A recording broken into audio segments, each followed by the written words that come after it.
दोस्तों, आज की वीडियो में मैं आपसे बातें करने जा रहा हूँ एक ऐसे नगमे की कि जिसे रिकॉर्ड करने से पहले रफ़ी साहब थोड़े से नर्वस हो गए थे। आपको यकीन तो नहीं आ रहा होगा, लेकिन हाँ, एक बार ऐसा भी हुआ था। क्या है वो कहानी? आइए चलते हैं वीडियो की तरफ।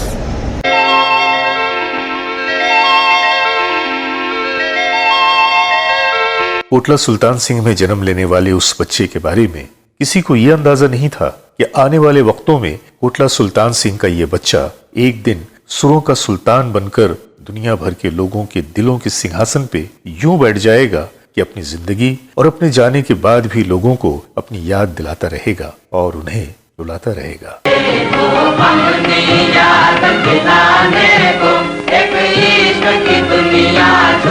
कशिश वही है गीतों में तुम्हारे आज भी, लेकिन ये पहले फूल बरसाते थे, अब दामन भिगोते हैं। तेरे बिन सुने नैन हमारे। 8 साल के बच्चे और उस फकीर की कहानी तो आपने सुन रखी है, जो उस फकीर की आवाज के पीछे पीछे दूर तक खींचा चला जाता था, और जब उसने तान लगाई तो सारी दुनिया उसके पीछे पीछे खींची चली आई। दुनिया के रखवाले सुन दर्द।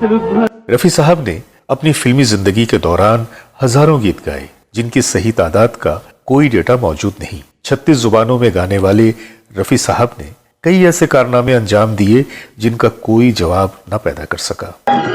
फिर तुझे संग लेके नए नए रंग लेके सपनों की महफिल में। रफी साहब से पहले भी प्लेबैक सिंगिंग की शुरुआत तो हो चुकी थी, पर उसके अंदाज बहुत अलग से थे और गीतों के लहजे में एक आर्टिफिशियलिटी, एक बनावटीपन और नाक मिलाकर निकाले जाने वाली आवाज का इस्तेमाल होता था, और उस जमाने के तमाम गायक उसी रास्ते पे चलते हुए नजर आते थे। लेकिन रफी साहब के इंडस्ट्री में आने के बाद चंद गीतों के बाद ही उन्होंने जीएम दुर्रानी और खान मस्ताना के अंदाज को फॉलो करते हुए अपना एक अलग अंदाज रच दिया, और ये रंग इतना गहरा था कि जिसने प्लेबैक सिंगिंग के ढंग ही बदल दिए।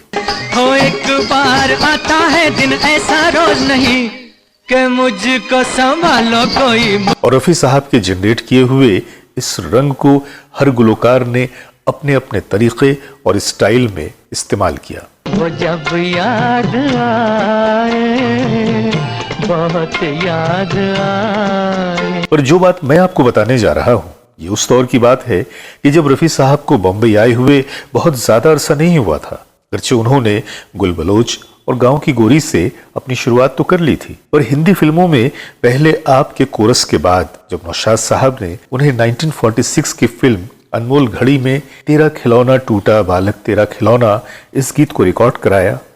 तेरा खिलौना टूटा बालक तेरा खिलौना टूटा है किस्मत ने। उस फिल्म में उस दौर की 2 बड़ी अदाकाराओं का साथ हुआ था। नूरजहां, जो पाकिस्तान जाने के बाद मलके तरन्नुम के खिताब से नवाजी गईं, और सुरैया, ये दोनों ही न सिर्फ ये कि बेहतरीन अदाकाराएं थीं, बल्कि दोनों ही बड़ी खूबसूरत आवाज की मालिका थीं, और अपनी गायकी से भी उन्होंने अपनी एक अलग पहचान बनाई। तेरा खिलौना टूटा बालक की कामयाबी ने रफी साहब को इंडस्ट्री और सुनने वालों में एक पहचान दे दी। महज 22 साल की नौजवानी की उम्र में वो अपनी पहचान बना चुके थे, और उसी साल एक और बड़ी फिल्म का आगमन हुआ। ये थी दिलीप कुमार और नूरजहां की फिल्म जुगनू। शायद आप लोगों को पता हो कि रफी साहब को गायकी के अलावा अदाकारी का भी शौक था, और उन्होंने जुगनू में एक छोटा सा रोल भी अदा किया था।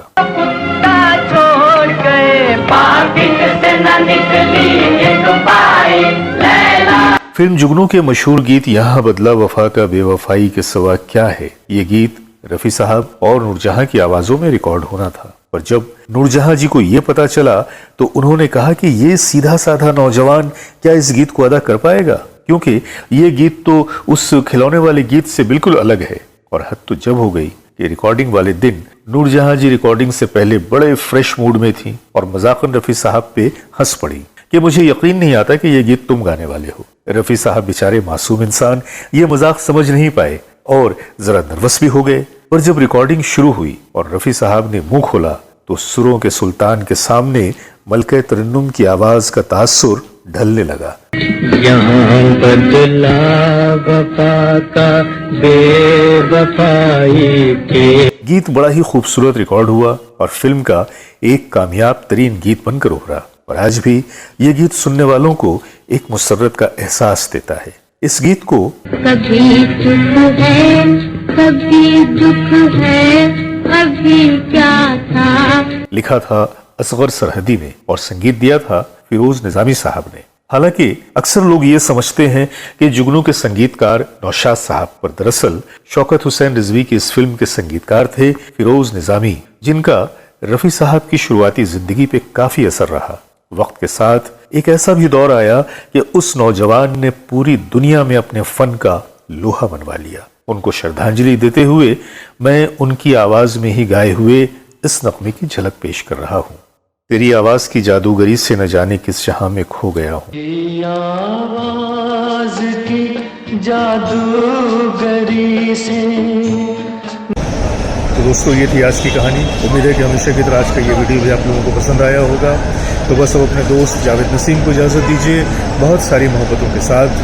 नमस्कार।